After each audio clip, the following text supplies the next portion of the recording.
ಸೂತ್ರ ಹೇಳ್ರಿ ನೈಟ್ರಿಕ್ ಆಮ್ಲ ವೆರಿ ಗುಡ್ HNO3 ಅಸಿಟಿಕ್ ಆಮ್ಲ ಸೂತ್ರ ಹೇಳ್ರಿ ಸಿ ಹೇಳೋಣ ಅಲ್ಲ ವೆರಿ ಗುಡ್ CH3COOH ಸೊ ಇವು ಆಮ್ಲಗಳು ಪ್ರತ್ಯಾಮ್ಲ ನೋಡಿ ಸೋಡಿಯಂ ಹೈಡ್ರಾಕ್ಸೈಡ್ ಏನಿದೆ ಹೇಳಿದ sodium hydroxide next magnesium hydroxide ಮತ್ತೆ ಕ್ಯಾಲ್ಸಿಯಂ ಹೈಡ್ರಾಕ್ಸೈಡ್ ಇವೇನು ಪ್ರತ್ಯಾಮ್ಲಗಳಿಗೆ ಉದಾಹರಣೆಗಳು ಸರಿನಾ ನಾವು ಈಗ ಫಸ್ಟ್ ಏನು ಮಾಡೋಣಪ್ಪ ಅಂದ್ರೆ ಒಂದು ಸಣ್ಣ ಒಂದು ಇದು ಬೀಗರ್ನಲ್ಲಿ ಏನು ಮಾಡ್ತಪ್ಪ ಅಂದ್ರೆ ಏನು ಮಾಡ್ತೀನಿ ಹೈಡ್ರೋಕ್ಲೋರಿಕ್ ಆಮ್ಲವನ್ನು ತೆಗೆದುಕೊಳ್ತೀನಿ ಆಮ್ಲವನ್ನು ತೆಗೆದುಕೊಳ್ತೀನಿ ಎಸ್ ಏನು ಹೇಳಿದ್ದು ಆಮ್ಲ ಹೈಡ್ರೋಕ್ಲೋರಿಕ್ ಆಮ್ಲ ಓಕೆ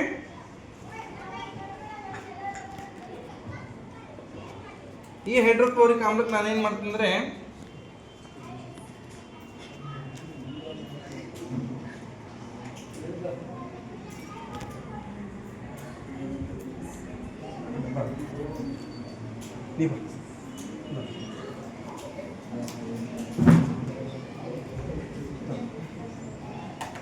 ಇದು ಯಾವ ತೋರಿಸಿದ ಯಾವ ಲಿಟ್ಮಸ್ ಕಾಗದ ಕೇಳೋಣ ಇದು ಯಾವ ಲಿಟ್ಮಸ್ ಇದು ಕೆಂಪು ಲಿಟ್ಮಸ್ ಕಾಗದ ಈ ಕೆಂಪು ಲಿಟ್ಮಸ್ ಕಾಗದವನ್ನ ಇದರಲ್ಲಿ ಏನಾದರೂ ಅಲ್ತಾಳ ಏನಾದರೂ ಬಣ್ಣ ಬದಲಾವಣೆ ಏನಾದ್ರು ಬದಲಾವಣೆ ಆಯ್ತಾ ಹಂಗೆ ಇದೆ ಯಾವ್ದಾದ್ರೆ ಹಾಗೆ ಇದೆ ತಾನೆ ಈಗ ನಾವು ಏನು ಮಾಡೋಣ ಬ್ಲೂ ಕೊಡೋಣ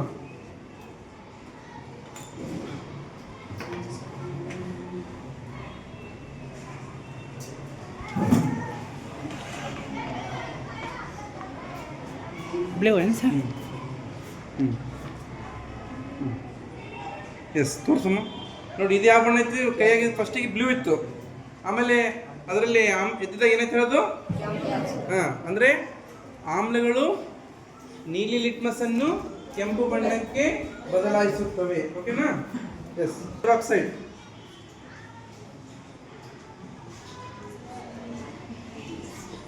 ಸೋಡಿಯಂ ಹೈಡ್ರಾಕ್ಸೈಡ್ ಇದೊಂದು ಪ್ರತ್ಯಾಮ್ಲ ಇದು ಏನು ಪ್ರತ್ಯಾಮ್ಲ ಈ ಪ್ರತ್ಯಾಮ್ಲದಿಂದ ನಾವೇನು ಮಾಡ್ತೀವಪ್ಪ ಅಂದ್ರೆ ಈಗ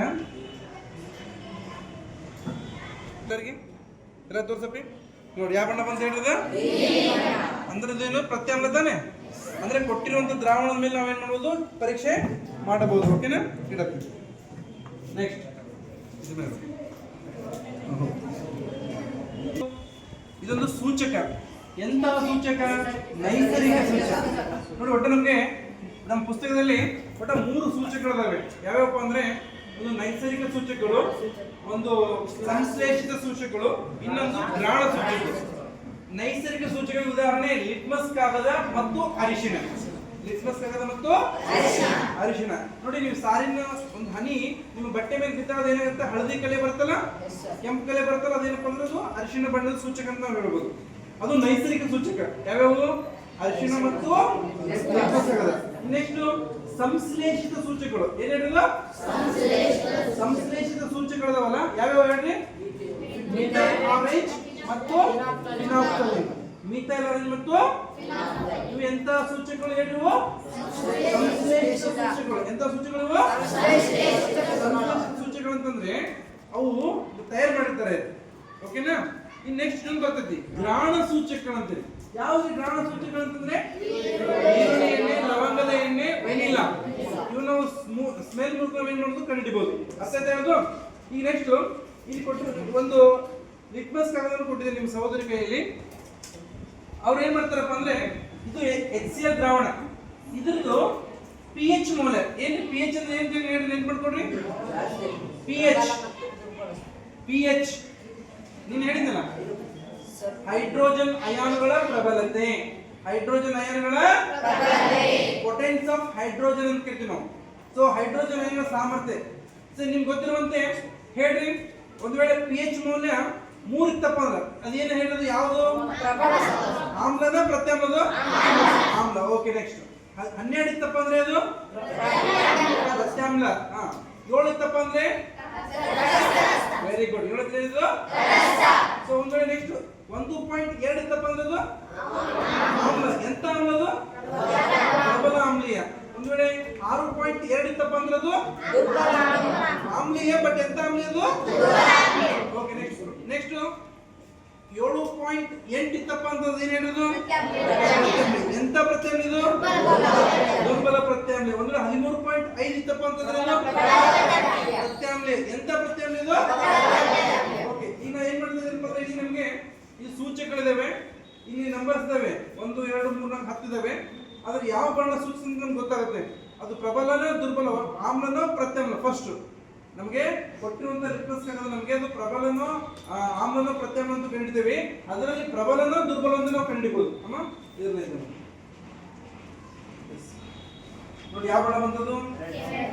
ರೆಡ್ ಬಂತು. ಸೊ ರೆಡ್ ಬಂತಪ್ಪ ಅಂತಂದ್ರೆ ಎಷ್ಟು ಬರೀತೀವಿ pH ಮೌಲ್ಯ? ನೋಡಿ ಇದು ರೆಡ್ ಬಂತು. ರೆಡ್ ಬಂತಪ್ಪ ಅಂತಂದ್ರೆ ಇದು pH ಮೌಲ್ಯ 1. ಅಂದ್ರೆ ಇದು pH ಮೌಲ್ಯ 1 ಅಂತಂದ್ರೆ ಇದು ಆಮ್ಲನ ಪ್ರತ್ಯಾಮ್ಲನ? ಆಮ್ಲ. Very good. ಎಂತ ಆಮ್ಲ ಹೇಳಿದ್ರಲ್ಲಿ? ಪ್ರಬಲ ಆಮ್ಲನ. ಹೌದಾ? ಅರ್ಥ ಆಯ್ತಾ ನಿಮ್ಗೆ ಇದು? ಎಸ್. ನಾವೀಗ ಇದನ್ನ ಏನ್ ಮಾಡೋಣ, ಇದ್ರಲ್ಲಿ ಇದ್ದೋಣ. ಇದ್ರಲ್ಲಿ ಹೇಳ್ರಿ ಪ್ರತ್ಯಾಮ್ಲದಲ್ಲಿ ಇದ್ದೋಣ. ಪ್ರತ್ಯಾಮ್ಲಕ್ಕೆ ಉದಾಹರಣೆ ಕೊಡ್ರಿ. Sodium hydroxide. ಓಕೆನಾ? Yes, thank you.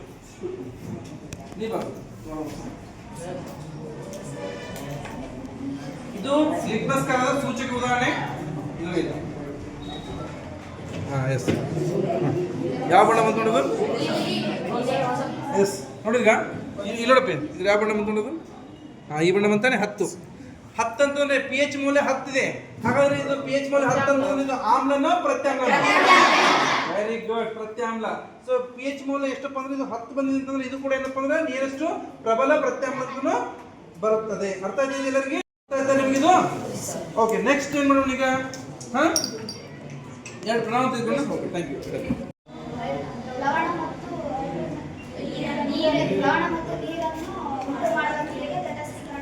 Yes, very good. ಅಲ್ವಾ? ತಟಸ್ಥೀಕರಣ. ಆಮ್ಲ ಮತ್ತು ಪ್ರತ್ಯಾಮ್ಲಗಳು ಪರಸ್ಪರ ವರ್ತಿಸಿ ಲವಣ ಮತ್ತು ನೀರನ್ನು ಉಂಟು ಮಾಡುವ ಪ್ರಕ್ರಿಯೆ ಅಂತ ಕರಿತೀವಿ ತಟಸ್ಥೀಕರಣ. ನೋಡಿ, ಆಮ್ಲದ ಪ್ರಭಾವವನ್ನು ಕಡಿಮೆ ಮಾಡೋದು ಯಾರಪ್ಪ ಅಂತಂದ್ರೆ ಪ್ರತ್ಯಾಮ್ಲ. ಪ್ರತ್ಯಾಮ್ಲದ ಪ್ರಭಾವವನ್ನು ಕಡಿಮೆ ಮಾಡೋದು ಯಾರಪ್ಪ ಅಂತಂದ್ರೆ ಆಮ್ಲ. ಸೊ ನಾವಿಲ್ಲಿ ತಟಸ್ಥೀಕರಣ ಕ್ರಿಯೆ ಆಗುವುದನ್ನ ನೋಡೋಣ. ತಟಸ್ಥೀಕರಣ ಹೇಗಾಗುತ್ತೋ ನಾವು ನೋಡೋಣ ಈಗ, ಸರಿನಾ? ನಾನು ಏನ್ ಮಾಡ್ತೀನಿ, ಫಸ್ಟ್ ಏನ್ ಮಾಡ್ತೀನಿ ಅಂದ್ರೆ ಸೋಡಿಯಂ ಹೈಡ್ರಾಕ್ಸೈಡ್ ಅಂತ ತಗೊಳ್ತೀನಿ. ಏನ್ ತೆಗೆದುಕೊಳ್ತೀನಿ ನೋಡ್ರಿ? ಸೋಡಿಯಂ ಹೈಡ್ರಾಕ್ಸೈಡ್ ಅಂತ ತೆಗೆದುಕೊಳ್ತೀನಿ. ಸೋಡಿಯಂ ಹೈಡ್ರಾಕ್ಸೈಡ್ ಏನಿದೊಂದು ಆಮ್ಲನ ಪ್ರತ್ಯಾಮ್ಲ? Yes, very good. Sodium hydroxide ಅನ್ನು ಸೂತ್ರ ಹೇಳ್ರಿ. Very good. NaOH. ಸೊ ನಾನು ಏನ್ ಮಾಡ್ತೀನಿ, ಯಾವ ದ್ರಾವಣಕ್ಕೆ ನೀಡುತ್ತೆ? ಯಾವ ದ್ರಾವಣ? ಸೋಡಿಯಂ ಹೈಡ್ರಾಕ್ಸೈಡ್ ದ್ರಾವಣವನ್ನು ಹಾಕಿನಿ. ಓಕೆ, ಸೋಡಿಯಂ ಹೈಡ್ರಾಕ್ಸೈಡ್ ಇನ್ನೊಂದು ಪ್ರತ್ಯಾಮ್ಲ, ಸರಿನಾ? ನೋಡಿ, ಸೋಡಿಯಂ ಹೈಡ್ರಾಕ್ಸೈಡ್ ದ್ರಾವಣವನ್ನು ಹಾಕಿದ. ಈಗ ನಾನೇನ್ ಮಾಡ್ತಿದ್ದಕ್ಕೆ ಫಿನಾಫ್ಥಲೀನ್ ಅನ್ನುವಂತ ಒಂದು ಇಂಡಿಕೇಟರ್ ಅಥವಾ ಸೂಚಕವನ್ನ ಹಾಕ್ತೀನಿ. ಯಾವ್ದನ್ನ ಹೇಳ್ರಿ? ಫಿನಾಫ್ಥಲೀನ್ ಅನ್ನುವಂತ ಒಂದು ಇಂಡಿಕೇಟರ್ ಅನ್ನ ಹಾಕ್ತೀನಿ, ಸೂಚಕವನ್ನ ಹಾಕ್ತೀನಿ. ಏನಾಗುತ್ತೆ ನೀವೇ ನೋಡಿ ಇಲ್ಲಿ.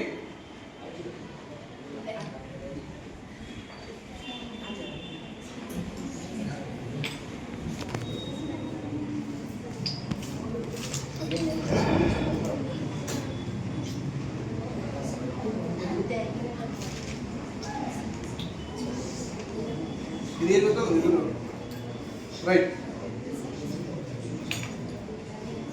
ನೋಡಿ, ಫಿನಾಫ್ಥಲೀನ್ ಬಣ್ಣ, ಫಿನಾಫ್ಥಲೀನ್ ಇಂಡಿಕೇಟರ್ ಆಗಿದೆ. ಏನಾಯ್ತು ಹೇಳೋದು? ಏನಾಯ್ತು? ಮೊದಲ ಕಲರ್ಲೆಸ್ ಇತ್ತು, ಕಲರ್ ಆಯ್ತು, ಪಿಂಕ್ ಕಲರ್ ಬಂತು, ಸರಿನಾ? ಓಕೆ, ನಾನೀಗ ಏನ್ ಮಾಡ್ತಿದ್ದಕ್ಕೆ ಹೈಡ್ರೋಕ್ಲೋರಿಕ್ ಆಮ್ಲವನ್ನು ಹಾಕ್ತೀನಿ. ನೋಡಿ,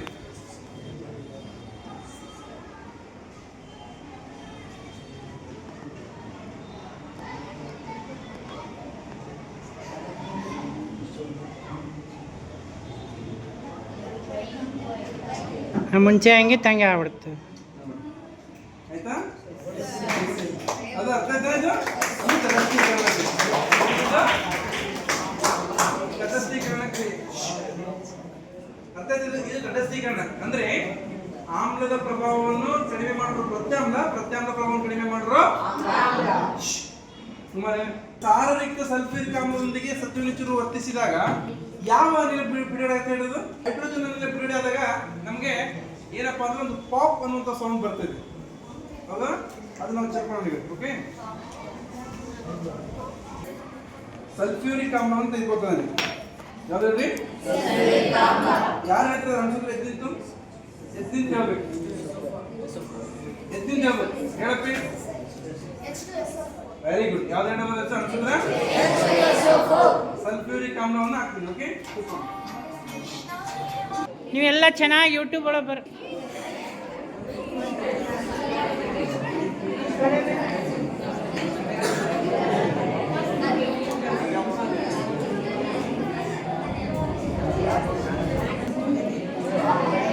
ಫಲಿತಾಂಶ ಬರ್ತದೆ. ಏನ್ ಹೇಳೋದು ಸೂತ್ರ, ನೀವು 2.1 ಚಿತ್ರ ಬಿಡಿಸ್ತಿಲ್ಲ, 3 ಮಾರ್ಕ್ಸ್ ಚಿತ್ರ ಇರ್ತದೆ. ಈ ಕಾರ್ಬನ್ ಡೈಆಕ್ಸೈಡ್ ಬಿಡುಗಡೆ ಆಗಿರ್ತಲ್ಲ, ಇದನ್ನು ನಾವು ಸುಣ್ಣದ ತಿಂಡಿ ಕ್ಯಾಲ್ಸಿಯಂ ಕಾರ್ಬೋನೇಟ್ ಅಂತ ಪ್ರಕ್ಷೇಪ ಉಂಟಾಗುತ್ತೆ. CaCO3 ಕ್ಯಾಲ್ಸಿಯಂ ಕಾರ್ಬೋನೇಟ್ ಉಂಟಾಗುತ್ತೆ. ಆಮೇಲೆ ಇನ್ನು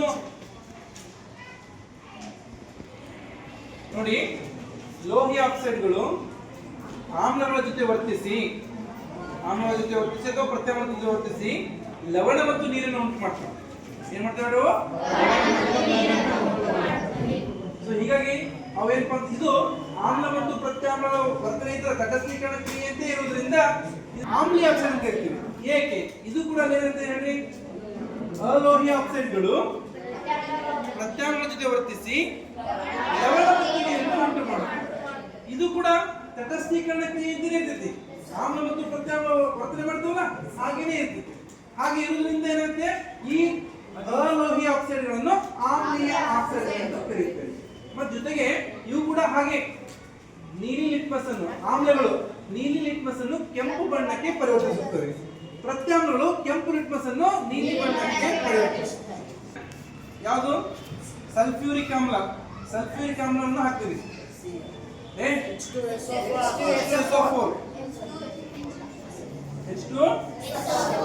ಓಕೆ,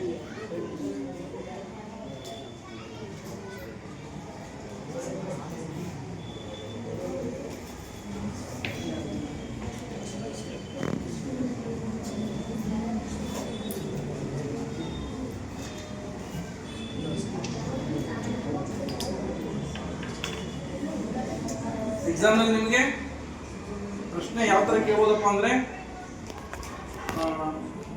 ನೈಸರ್ಗಿಕ ಸೂಚಕಗಳಿಗೆ ಉದಾಹರಣೆ ಕೊಡಿ.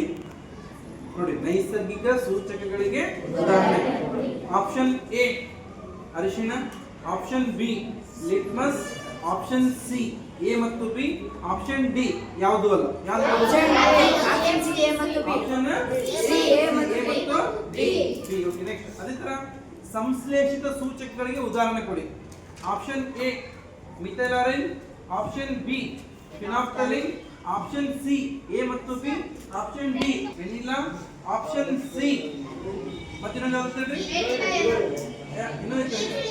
ಈರುಳ್ಳಿ. ಸೊ ಇವೆಲ್ಲ ಏನಪ್ಪಾ ಅಂದ್ರೆ ಮೇನ್. ಆಪ್ಷನ್ ಡಿ ಮೇಲಿನ ಎಲ್ಲೋ, ಮೇಲಿನ ಎಲ್ಲೋ. ಓಕೆ, ಸೊ ನೋಡಿ, ನಾನು ಇದಕ್ಕೆ ಏನ್ ಮಾಡಿದ್ದೀನಿ, ಸಲ್ಫ್ಯೂರಿಕ್ ಸಾರರಿಕ್ತ.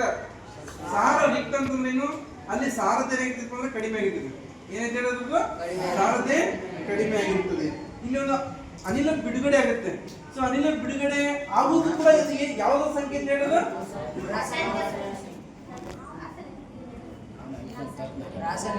Very good. ರಾಸಾಯನಿಕ ಕ್ರಿಯೆ ನಡೆದಿದೆ ಎಂದು ನಿರ್ಧರಿಸುವ ಅಂಶ. ಓಕೆನಾ? ನಾನು ಇಲ್ಲಿ ಏನ್ ಮಾಡ್ತೀನಿ ಅಂದ್ರೆ, ಈಗ ಸತು, ಜಿಂಕ್, ಇದು ಲೋಹಗಳನ್ನು ಹಾಕ್ತೇನೆ ಅಂತ.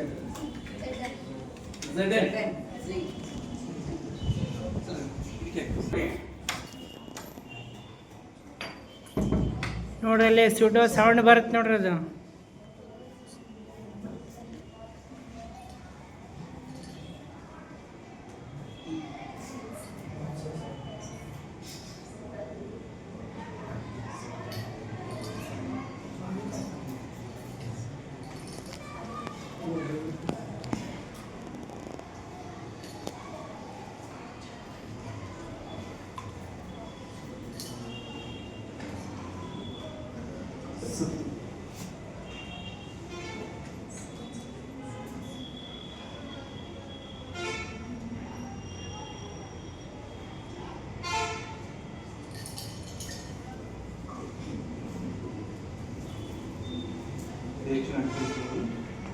ಅನ್ನುವಂಥ ಶಬ್ದ ಬರುತ್ತೆ.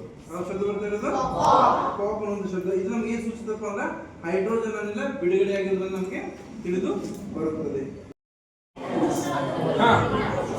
ಆ ಬಬಲ್ಸ್ ಬರ್ತಿದಲ್ಲ, ಆ ಬಬಲ್ಸ್ ಏನಪ್ಪ ಅಂದ್ರೆ ಹೈಡ್ರೋಜನ್ ಗ್ಯಾಸ್ ಇರುತ್ತೆ. ಯಾವ್ದು ಹೇಳ್ರಿ?